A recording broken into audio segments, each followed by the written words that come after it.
Hello student, हम लोग chemical bonding पढ़ रहे थे।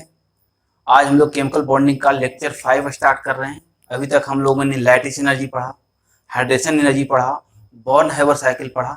आज हम लोग शुरू कर रहे हैं फैजान्स रूल। तो हेडिंग दो फैजान्स rule.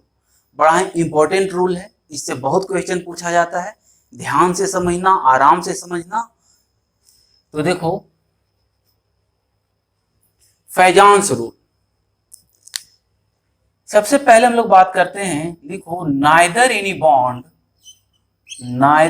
any bond is 100% ionic nor 100% covalent.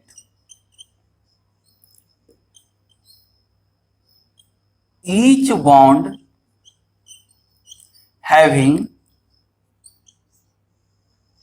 mixed ionic and covalent character.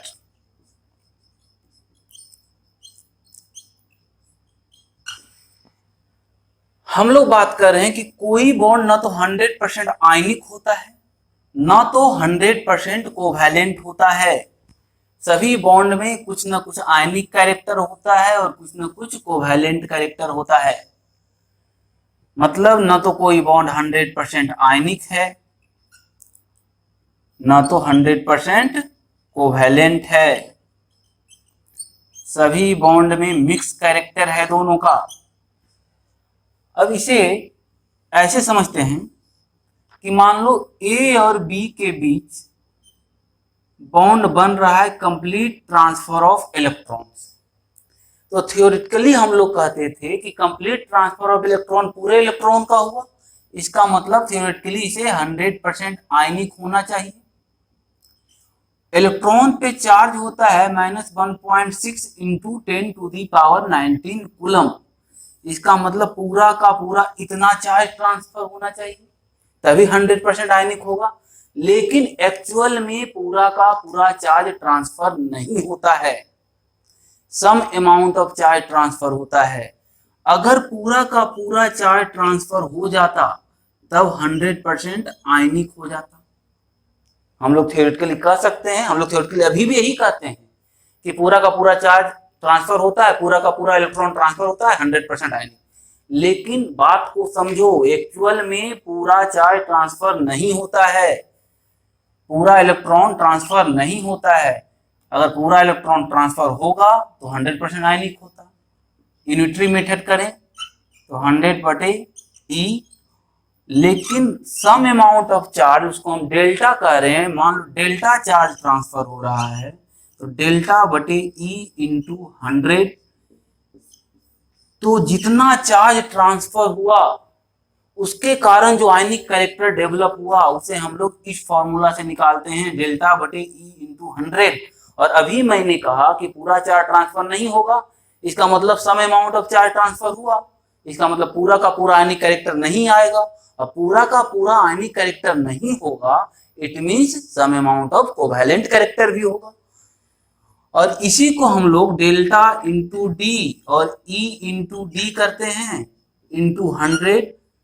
ये हो गया म्यू ऑब्जर्व और ये हो गया mu theoretical into 100। Mu observe का मतलब डायपोल मोमेंट जो ऑब्जर्व किए हम लोग, और म्यू थ्योरेटिकल का मतलब जो डायपोल मोमेंट थ्योरेटिकली हम लोग कंप्लीट ट्रांसफर ऑफ इलेक्ट्रॉन के कारण निकाले। ये होता है परसेंटेज आयनिक कैरेक्टर।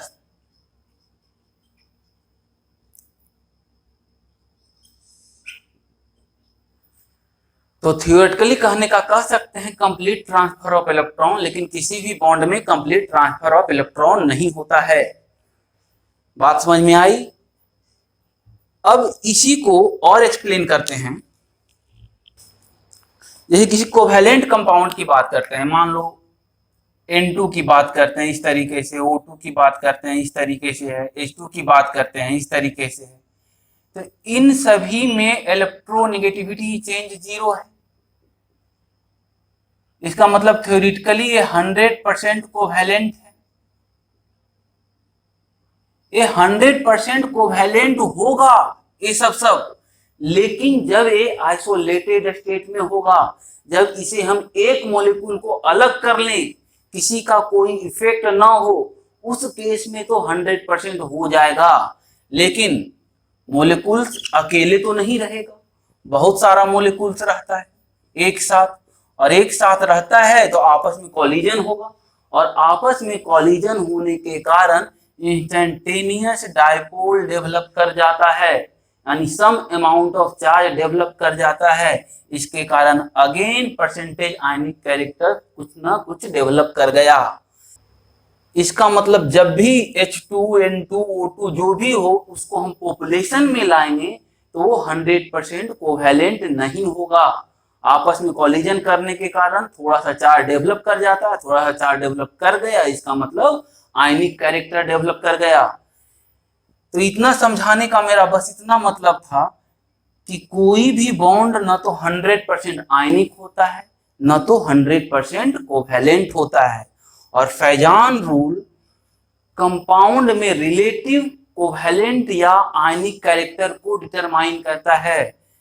तो लिखो, फैजान्स rule determine relative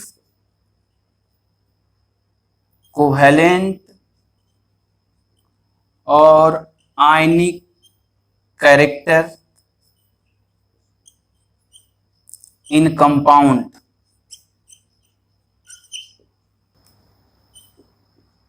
with the help of two parameter. कौन कौन सा? पोलराइजिंग पावर और सेकेंड पोलराइजिबिलिटी।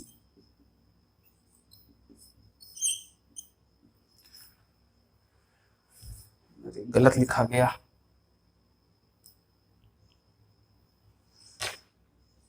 पोलराइजिबिलिटी।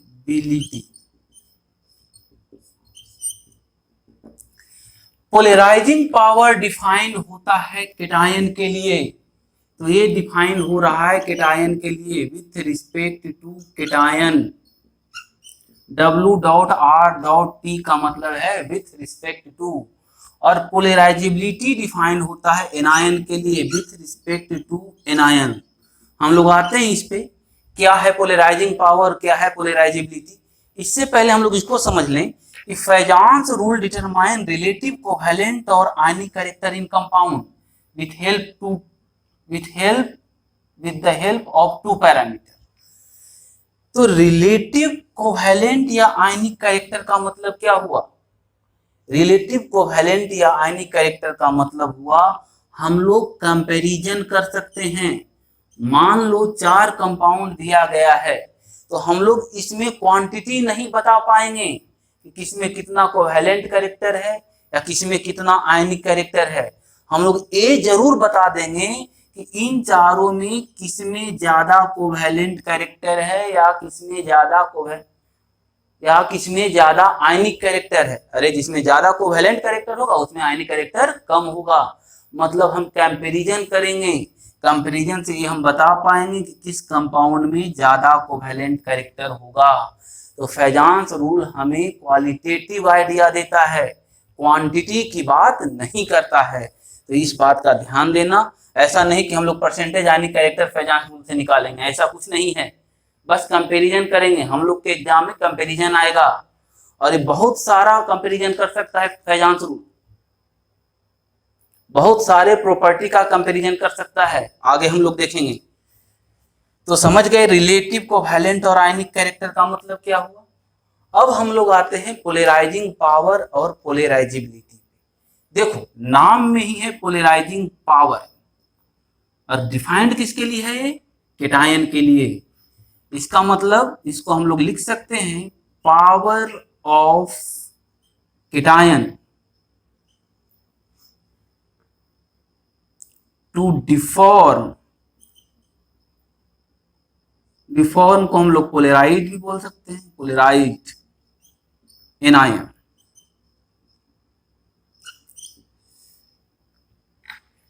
और पोलराइजिबिलिटी देखो इसके अंतिम में एबिलिटी है, और ये किसके लिए डिफाइंड है? एनायन के लिए।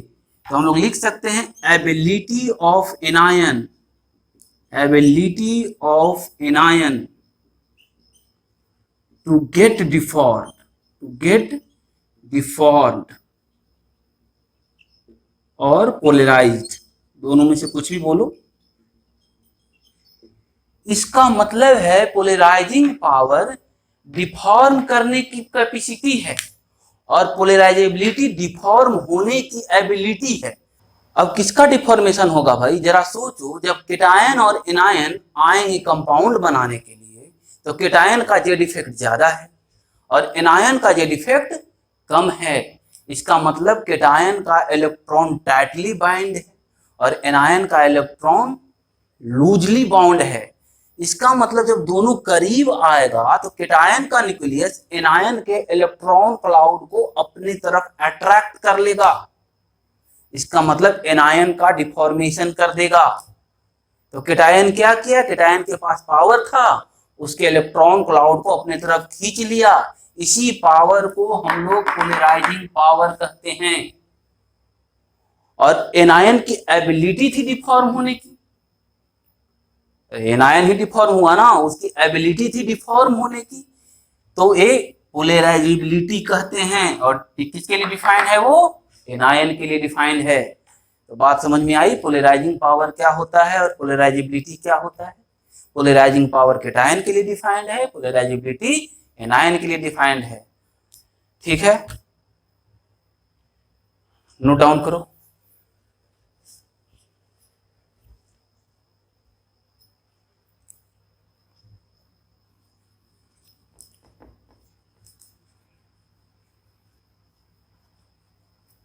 ध्यान से समझना, देखो क्या हो रहा है।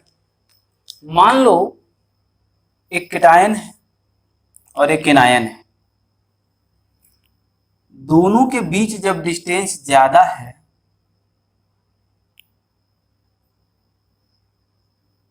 तो केटायन एनायन पे कोई इफेक्ट नहीं डाल रहा है। इसका मतलब केटायन भी सिमेट्रिकल है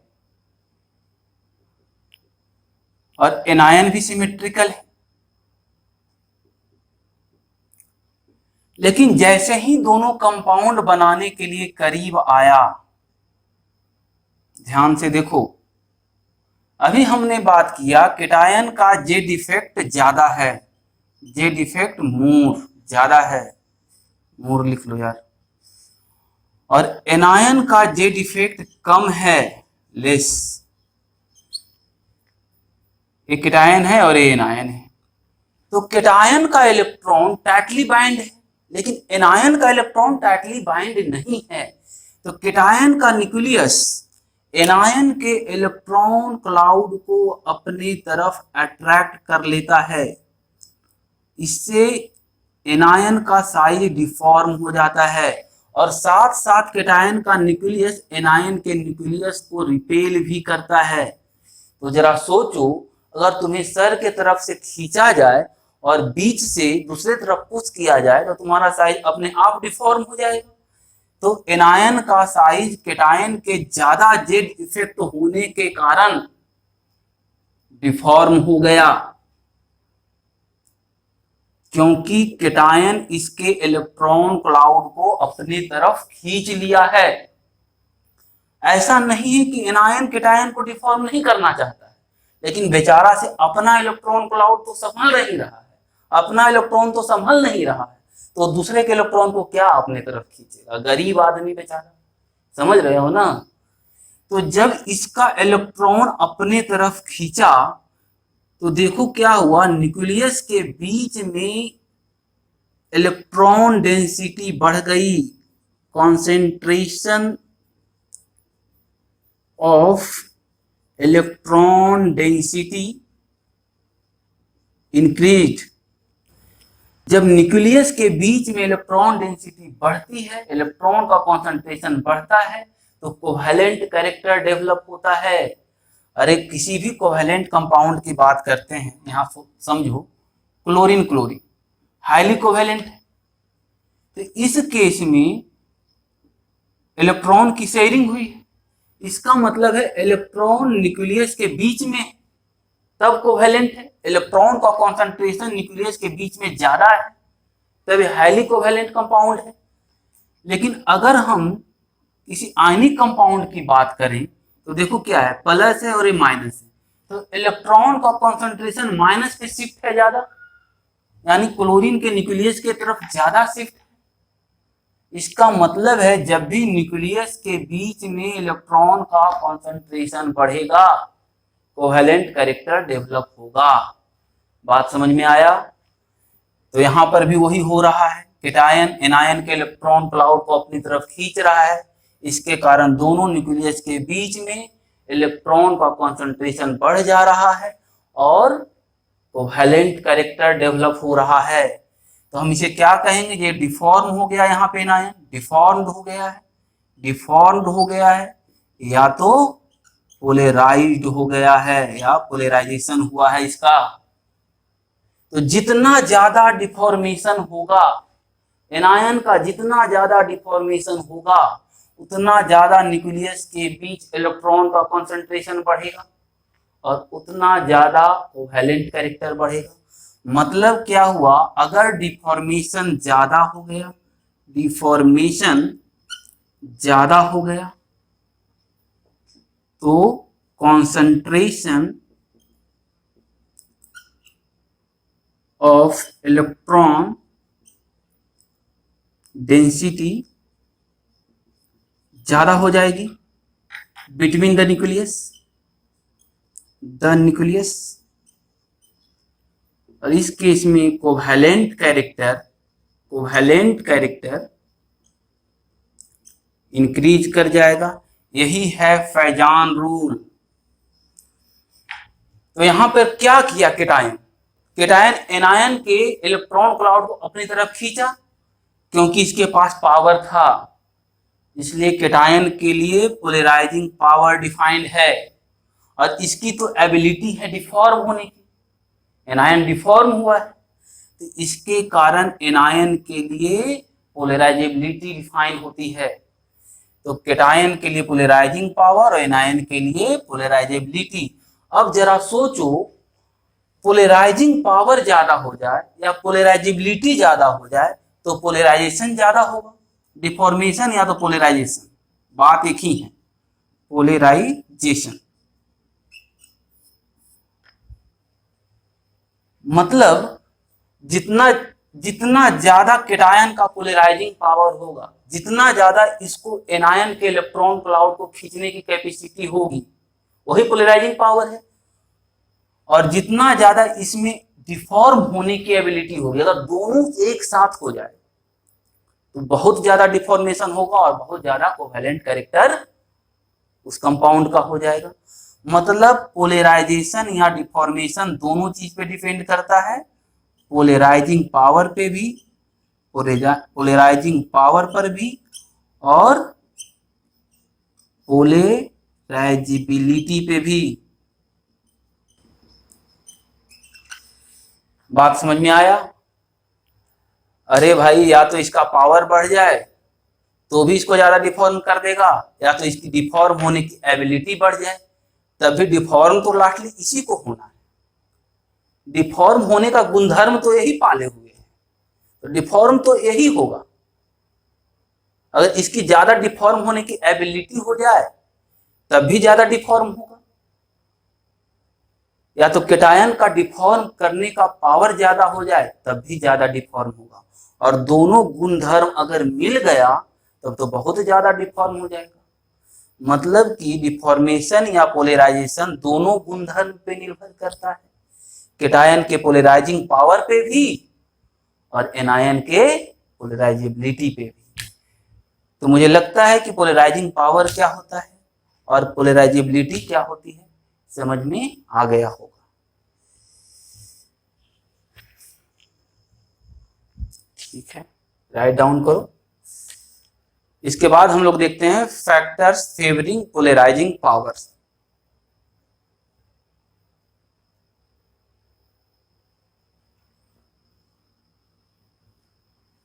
हो गया? तो अब हेडिंग तो हेडिंग दिया जाए factors favouring polarising power, factors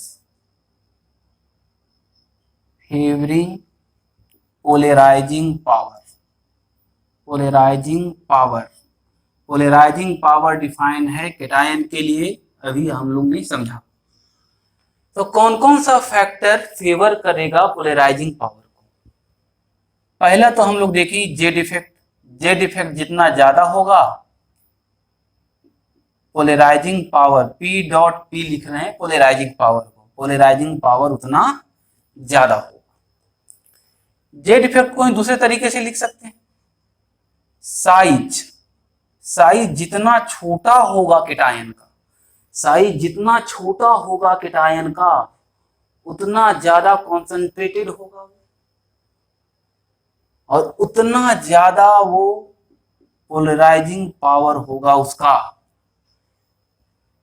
तीसरा चार्ज, अब डिफाइन है कैटायन के लिए तो चार्ज ऑफ कैटायन नहीं लिख रहे हैं, चार्ज जितना ज्यादा होगा अगेन उतना ज्यादा जेड इफेक्ट होगा, सब जेड इफेक्ट का ही प्रॉपर्टी है, जितना ज्यादा चार्ज होगा उतना ज्यादा पोलराइजिंग पावर होगा। तो देखो इसको हम लोग ऐसे भी लिख सकते हैं, polarising power inversely proportional to size, polarising power directly proportional to charge.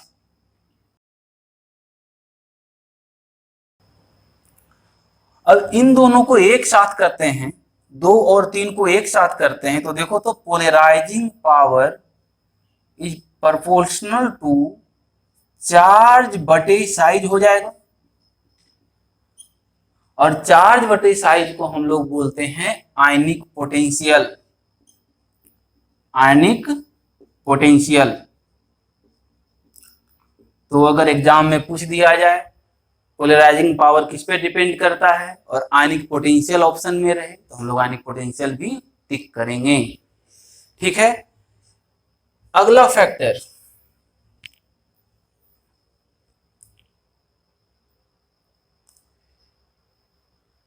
Pseudo inert gas configuration, inert gas configuration.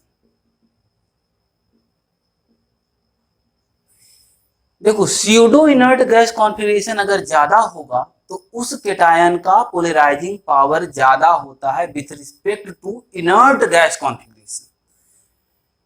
तो हम लोग लिख सकते हैं polarising power of pseudo inert gas configuration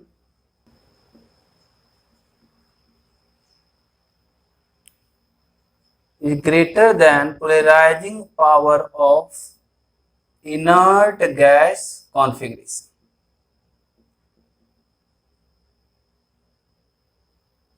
क्या हो रहा है? मतलब वैसा कैटायन जिसका स्यूडो इनर्ट गैस कॉन्फ़िगरेशन हो उसका polarising power inert gas configuration के कैटायन के पोलराइजिंग पावर से ज्यादा होगा। अब फिर नया टर्म आ गया भाई, स्यूडो इनर्ट गैस कॉन्फ़िगरेशन और इनर्ट गैस कॉन्फ़िगरेशन। तो अब हम लोग देखते हैं स्यूडो इनर्ट गैस कॉन्फ़िगरेशन क्या होता है, लिख लो इसको।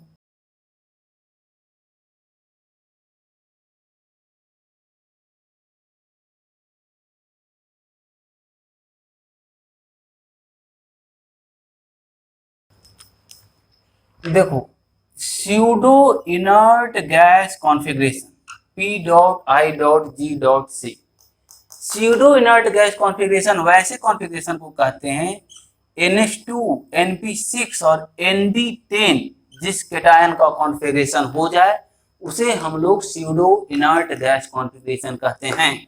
और इनर्ट गैस कॉन्फ़िगरेशन जिस कैटायन का कॉन्फ़िगरेशन NH2, NP6 हो उसे हम लोग इनर्ट गैस कॉन्फ़िगरेशन कहते हैं। तो स्यूडो इनर्ट गैस कॉन्फ़िगरेशन वाले कैटायन का polarising power inert gas configuration वाले कैटायन के पोलराइजिंग पावर से ज्यादा होता है।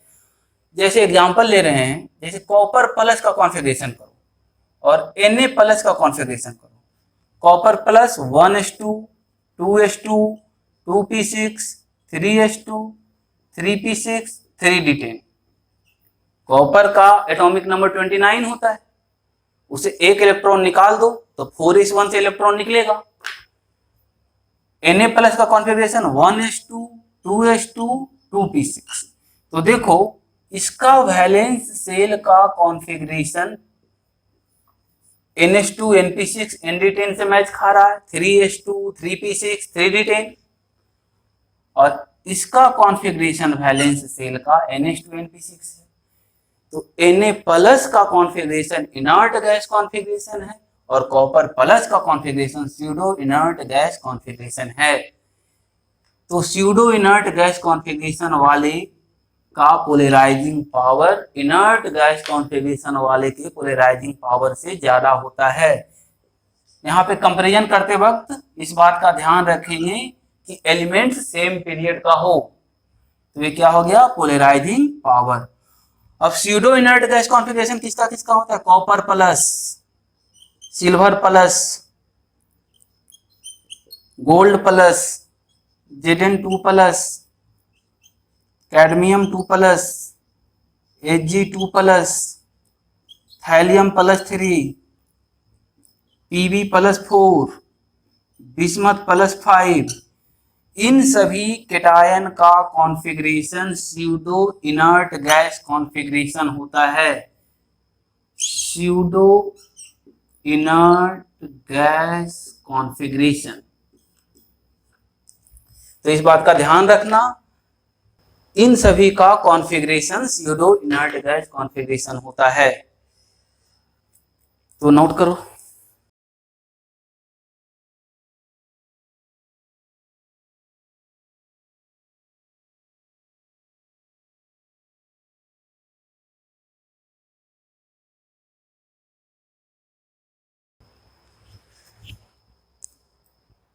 तो अगर बात करा जाए K प्लस और Ag प्लस में किसका पोलराइजिंग पावर ज्यादा होगा, K प्लस का configuration inert gas configuration, Ag plus का configuration pseudo inert gas configuration, इन दोनों का कंपैरिजन करेंगे तो Ag प्लस का पोलराइजिंग पावर K प्लस से ज्यादा होगा। और एग्जांपल लो, एक एग्जांपल तो अभी लिए हम लोग, कॉपर प्लस और Na प्लस में किसका पोलराइजिंग पावर ज्यादा होगा भाई, तो कॉपर प्लस का ज्यादा होगा Na प्लस से। बात समझ में आ गया, स्यूडो इनर्ट गैस कॉन्फ़िगरेशन क्या होता है।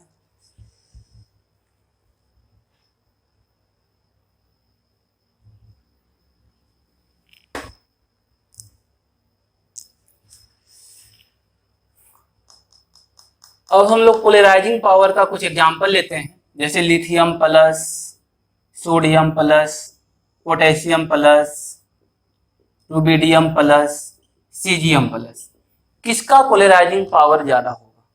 सब पे चार्ज सेम है, तो लिथियम प्लस सबसे छोटा है, सबसे छोटा होने के कारण इसका पोलराइजिंग पावर सबसे ज्यादा होगा, क्योंकि सबसे छोटा होने के कारण सबसे ज्यादा जेल इफेक्ट इसका है। पहला Na plus, Mg plus 2, aluminium plus 3। अब यहां पर देखो चार्ज बढ़ते जा रहा है, तो साइज के बारे में ज्यादा नहीं सोचना है। अगर साइज से भी सोचे तो साइज सबसे छोटा एल्यूमिनियम प्लस 3 का ही है, लेकिन उतना सोचने का क्या जरूरत है, जब चार्ज ज्यादा हो तो सबसे ज्यादा पोलराइजेशन एल्यूमिनियम प्लस 3 का होगा, सबसे ज्यादा जेड इफेक्ट इसी का होगा, इसलिए सबसे ज्यादा पोलराइजिंग पावर एल्यूमिनियम प्लस 3 का होगा। तीसरा एलो Zn प्लस 2, कैडमियम प्लस 2 और मरकरी प्लस 2, इसमें किसका पोलराइजिंग पावर ज्यादा होगा, करो जल्दी। देखो अगर साइज से बात करेंगे तो सबसे ज्यादा बड़ा साइज मरकरी प्लस 2 का है, चार्ज में कोई वेरिएशन है नहीं, तो अगर हम अपनी थ्योरी से जाएं तो सबसे कम पोलराइजिंग पावर मरकरी प्लस 2 का होगा, लेकिन ये गलत है, क्योंकि डी ब्लॉक एलिमेंट में जब हम लोग ग्रुप में नीचे आते हैं, ग्रुप में नीचे आते हैं तो जेड इफेक्ट इंक्रीज करता है। जेड इफेक्ट इंक्रीज करने के कारण सबसे ज्यादा जेड इफेक्ट Hg+2 का है। Hg+2 का जेड इफेक्ट ज्यादा है, इसलिए पोलराइजिंग पावर Hg+2 का ज्यादा होगा, उसके बाद कैडमियम+2 का, उसके बाद Zn+2 का। इस बात का ध्यान रखना कि अगर कैटायंस डी ब्लॉक का दिया गया हो तो इस तरीके से हम लोग पोलराइजिंग पावर का ऑर्डर देखेंगे। अब इसका एग्जांपल देखा जाए तो जितना ज्यादा आयनिक कैरेक्टर होता है उतना ज्यादा वो वाटर में सॉल्वेंट होता है। देखो ZnCl2 को अगर वाटर में डाला जाता है तो 100% सॉलेबल है, 100% सॉलेबल है। पिछले क्लास में हम लोग बात किए थे कि वाटर पोलर सॉल्वेंट है और ZnCl2 आयनिक कंपाउंड है, आयनिक कंपाउंड पोलर सॉल्वेंट में सॉलेबल हो जाएगा। लेकिन HgCl2 में पोलराइजिंग पावर ज्यादा होने के कारण कोवेलेंट कैरेक्टर ज्यादा हो गया है और कोवेलेंट कैरेक्टर ज्यादा होने के कारण इसका वाटर में सॉल्युबिलिटी घट गई है, 2% सॉल्युबिलिटी रह गई। नेक्स्ट एग्जांपल, बेरिलियम+2 और एल्यूमिनियम+3 में किसका पोलराइजिंग पावर ज्यादा होगा? देखने से तो लग रहा है कि एल्यूमिनियम+3 का ज्यादा होगा, लेकिन ये गलत है, एक्सेप्शन है ये सब। बेरिलियम+2 का आयनिक पोटेंशियल अभी हम लोगों ने बात किया, आयनिक पोटेंशियल बराबर होता है चार्ज अपॉन साइज, ज्यादा होता है 6.45, जबकि एल्यूमिनियम+3 का आयनिक पोटेंशियल 6 होता है। तो बेरिलियम+2 का पोलराइजिंग पावर एल्यूमिनियम+3 से ज्यादा होगा। इसका मतलब बेरिलियम+2 का पोलराइजिंग पावर एल्यूमिनियम+3 से ज्यादा होगा। तो ये एक अकेला एक्सेप्शन है जहां पे चार्ज ज्यादा हो रहा है, उसके बाद ही बेरिलियम+2 का पोलराइजिंग पावर ज्यादा हो रहा है। अब इसको अब इस एग्जाम्पल का अगर हम फिजिकल एविडेंस दें तो देखो BeF2 और AlF3, BeF2 कोवेलेंट है, कोवेलेंट कंपाउंड है। थ्योरेटिकली लग रहा है कि ये आयनिक कंपाउंड है क्योंकि इसके बीच का इलेक्ट्रोनेगेटिविटी चेंज भी ज्यादा है, लेकिन ये कोवेलेंट कंपाउंड है, इतना ज्यादा इसका आयनिक पोटेंशियल है कि कोवेलेंट कैरेक्टर बहुत ज्यादा डेवलप हो जाता है, इसलिए थ्योरेटिकली आयनिक कंपाउंड जैसा दिखता है, लेकिन है ये कोवेलेंट कंपाउंड। हम लोग स्ट्रक्चर भी बनाते हैं BeF2 का इस तरीके से। लेकिन AlF3 आयनिक कंपाउंड है, आयनिक कंपाउंड है। इसका मतलब है कि Al+3 में कम पोलराइजिंग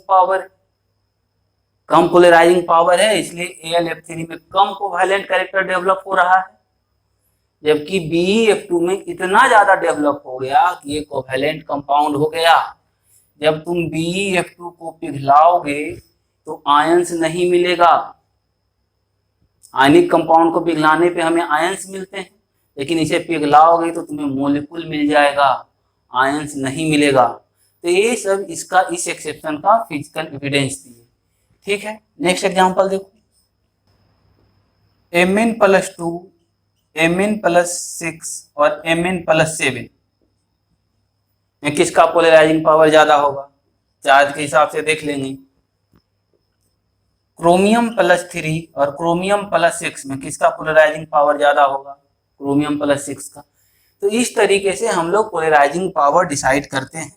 एक दो एक्सेप्शन था, जैसे ए एक एक्सेप्शन है, और डी ब्लॉक के कैटायन के लिए याद रखना ऊपर से नीचे आते हैं तो जेड इफेक्ट बढ़ता है, उसके कारण नीचे वाले कैटायंस का पोलराइजिंग पावर ज्यादा हो जाता है। तो ये था हमारा पोलराइजिंग पावर। तो अब हेडिंग दो फैक्टर फेवरिंग पोलराइजिबिलिटी।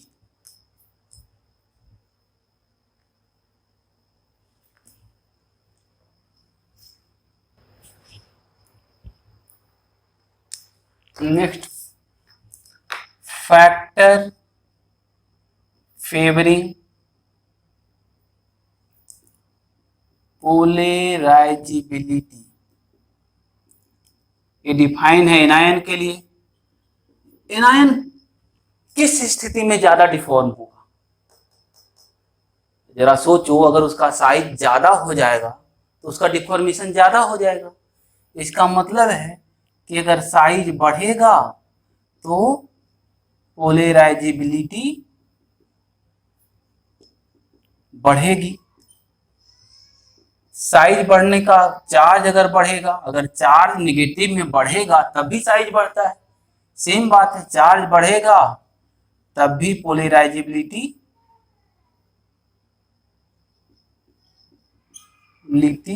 बढ़ेगी। और दोनों को एक साथ कहो तो जेड इफेक्ट जितना कम होगा उतना ज्यादा पोलराइजिबिलिटी बढ़ी हुई रहेगी। तो कुल मिला के जितना ज्यादा बड़ा एनायन का साइज होगा उतना ज्यादा उसका डिफॉर्मेशन होगा, उतना ज्यादा उसका पोलराइजेशन होगा। एग्जांपल देखो, जैसे तुम्हारा हो गया F minus, chlorine minus, bromine minus और आयोडीन माइनस। किसकी पोलराइजिबिलिटी ज्यादा है, किसमें पोलराइज होने की एबिलिटी ज्यादा है? तो सबसे बड़ा साइज आयोडीन माइनस का है, तो सबसे ज्यादा वो पोलराइज होगा। उसके बाद ब्रोमीन, फिर क्लोरीन, सबसे कम पोलराइज फ्लोरीन माइनस होगा। दूसरा एग्जांपल, अगर हम ले फ्लोरीन माइनस, ऑक्सीजन -2, N-3, किसमें ज्यादा पोलराइज होने की कैपेसिटी है? N-3 में। तीसरा एग्जांपल,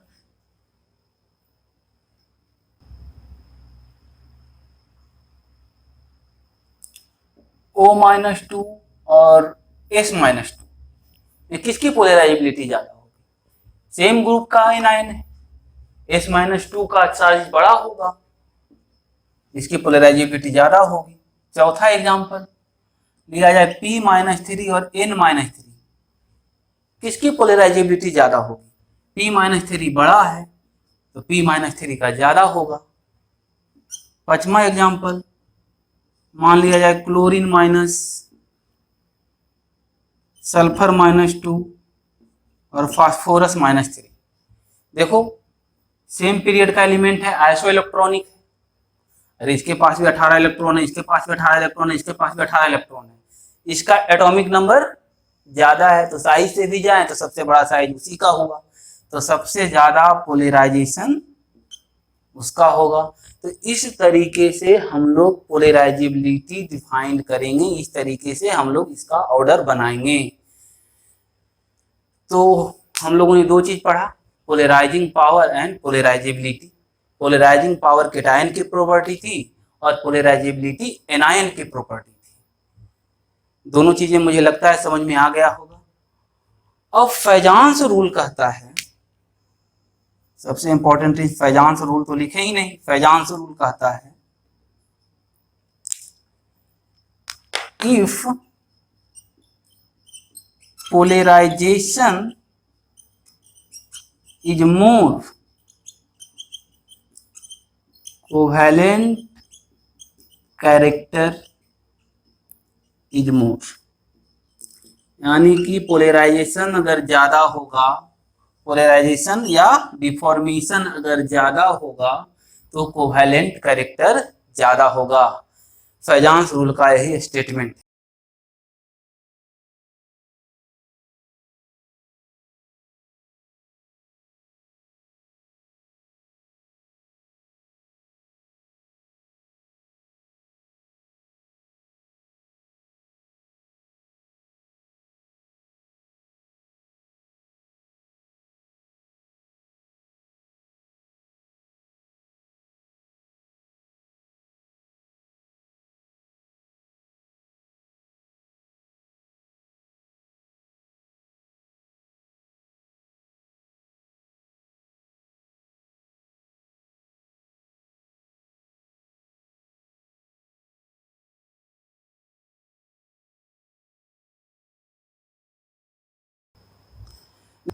हम लोग शुरू में भी एक बात बोले थे कि फैजान्स रूल से बहुत सारे रिलेटिव प्रॉपर्टी को हम लोग डिटरमाइन करते हैं। तो लिखो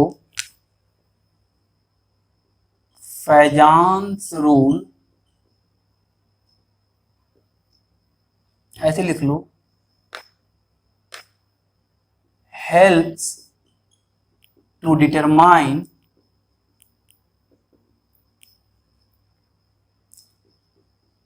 फॉलोइंग रिलेटिव प्रॉपर्टीज।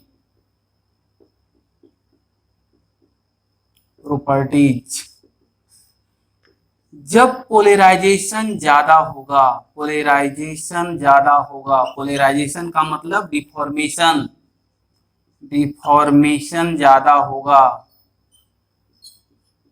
तो कोवेलेंट कैरेक्टर बढ़ेगा। कोवेलेंट कैरेक्टर बढ़ेगा मतलब आयनिक कैरेक्टर घटेगा। Colour imparting tendency, colour imparting tendency, tendency बढ़ेगी। जितना ज्यादा कोवेलेंट कैरेक्टर होगा उतना ज्यादा उस कंपाउंड में कलर शो करने की प्रॉपर्टी होगी। डायपोल मोमेंट घटेगा, डायपोल मोमेंट, अरे कोवेलेंट कैरेक्टर बढ़ते जाएगा तो डायपोल मोमेंट अपने आप घटते जाएगा क्योंकि डेल्टा कम होते जाएगा। Solubility, solubility in polar solvent, polar solvent घटेगी। इसका मतलब है solubility in non polar solvent, non polar solvent बढ़ेगा। अरे बाबा आयनिक कैरेक्टर ज्यादा होगा, आयनिक कंपाउंड पोलर सॉल्वेंट में सॉल्युबल है जबकि covalent compound non polar solvent में सॉल्युबल होगा। हम लोग पहले बात किए थे लाइक डिजॉल्व लाइक, यानी पोलर सॉल्वेंट पोलर कंपाउंड को सॉल्युबल करता है और non polar solvent non polar compound को सॉल्युबल करता है। मेल्टिंग पॉइंट घटेगा, बॉइलिंग पॉइंट घटेगा। और कोई प्रॉपर्टी बचा क्या? और बचा है, यहां लिख लो थर्मल स्टेबिलिटी, थर्मल स्टेबिलिटी घटेगी। तो इन सभी प्रॉपर्टी को डिटरमाइन करते हैं हम लोग फैजान्स रूल से। तो हम लोग एक एक करके सभी प्रॉपर्टी को देखेंगे। राइट डाउन करो। अच्छा, एसिडिक नेचर ऑफ ऑक्साइड बढ़ेगा।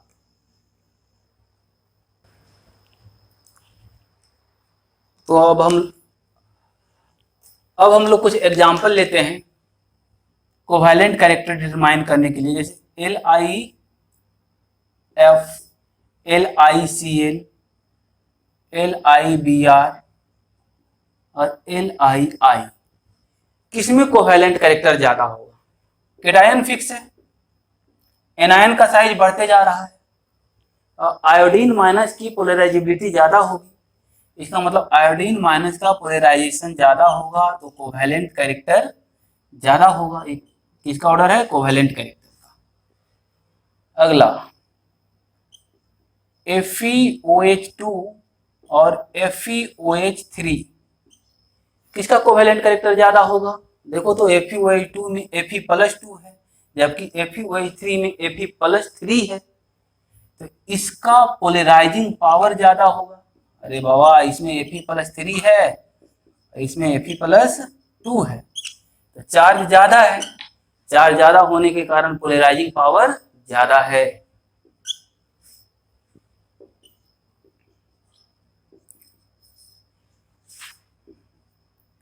PbCl2, PbCl4, किसमें पोलराइजेशन ज्यादा होगा? PbCl2 बना है Pb+2 से और ये बना है Pb+4 से, तो ये ज्यादा डिफॉर्म कर पाएगा एनायन को, तो कोवेलेंट कैरेक्टर PbCl4 में ज्यादा होगा। नेक्स्ट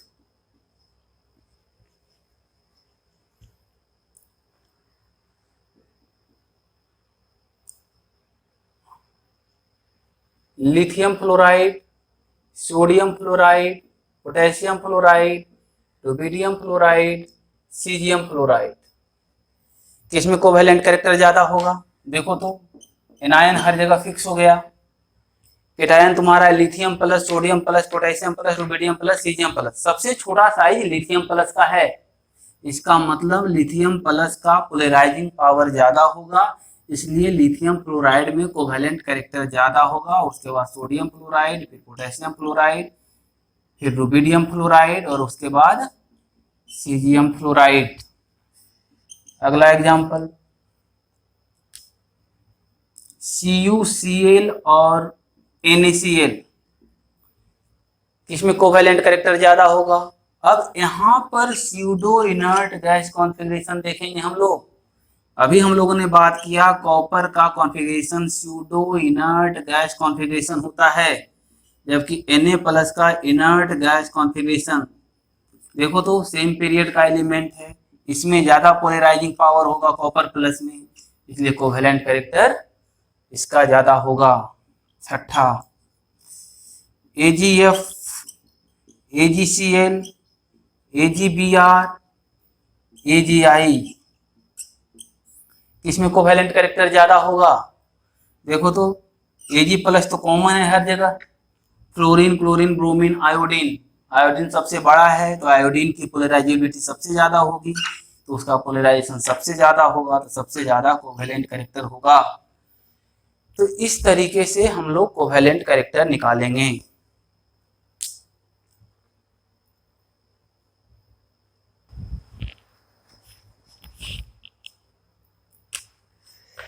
नेक्स्ट एग्जांपल, छठा था ना, BeF2, MgF2, CaF2, strontium F2, किसमें कोवेलेंट कैरेक्टर ज्यादा होगा? यहां देखो एनायन फिक्स है, Be+2, Mg+2, Ca+2 और स्ट्रोंशियम+2 में Be+2 का साइज बहुत ज्यादा है, इसके कारण BeF2 में ज्यादा पोलराइजेशन होगा, इसके कारण कोवेलेंट कैरेक्टर BeF2 में ज्यादा हो जाएगा। और अभी हमने बात किया इसमें इतना ज्यादा हो जाता है कि कोवेलेंट कंपाउंड हो जाता है, थ्योरेटिकली लगता है कि आयनिक है। Next example, Na2O, MgO, Al2O3, oxygen ion तो हर जगह सेम है, Na2O Na+ है, इसमें Mg+2 है, इसमें एल्यूमिनियम+3 है, पोलराइजिंग पावर एल्यूमिनियम+3 का ज्यादा होगा, इसलिए इसमें ज्यादा पोलराइजेशन होगा, इसका एनायन ज्यादा डिफॉर्म होगा, इसलिए इसमें ज्यादा कोवेलेंट कैरेक्टर होगा। तो इस तरीके से हम लोग कोवेलेंट कैरेक्टर डिफाइन करते हैं। बात समझ में आ गया होगा। अगर हम मेल्टिंग पॉइंट का ऑर्डर निकालें, मेल्टिंग पॉइंट देखो तो बोले कि CuCl और NaCl में किसका मेल्टिंग पॉइंट ज्यादा होगा? तो आयनिक कंपाउंड का प्रॉपर्टी होता है जिसमें परसेंटेज आयनिक कैरेक्टर ज्यादा होगा उसका मेल्टिंग पॉइंट ज्यादा होगा। इसका मतलब है हम लोग कोवेलेंट कैरेक्टर देखेंगे, कोवेलेंट कैरेक्टर CuCl में ज्यादा है, ये कोवेलेंट कैरेक्टर का ऑर्डर है, कोवेलेंट कैरेक्टर इसका ज्यादा है, इसका मतलब इसमें आयनिक कैरेक्टर कम है, NaCl में आयनिक कैरेक्टर ज्यादा है, तो मेल्टिंग पॉइंट का ऑर्डर निकालेंगे तो NaCl में ज्यादा मेल्टिंग पॉइंट होगा, CuCl का मेल्टिंग पॉइंट कम होगा। अभी हम लोगों ने बात किया था ना कि अगर कोवेलेंट कैरेक्टर बढ़ेगा तो मेल्टिंग पॉइंट घटेगा, यानी कि जिसका कोवेलेंट कैरेक्टर ज्यादा होगा उसका मेल्टिंग पॉइंट कम होगा। दूसरा SnCl2, SnCl4, किसका मेल्टिंग पॉइंट ज्यादा होगा? देखो तो इसमें कोवेलेंट कैरेक्टर ज्यादा है, Sn+4 है ये और Sn+2 है ये, इसमें कोवेलेंट कैरेक्टर ज्यादा है तो उसका मेल्टिंग पॉइंट कम होगा। तो इस तरीके से हम लोग ऑर्डर निकालेंगे। बाकी हम लोग thermal stability, solubility of ionic compound, colour imparting tendency, ये सब अगले क्लास में देखेंगे। तो तब तक के लिए थैंक यू।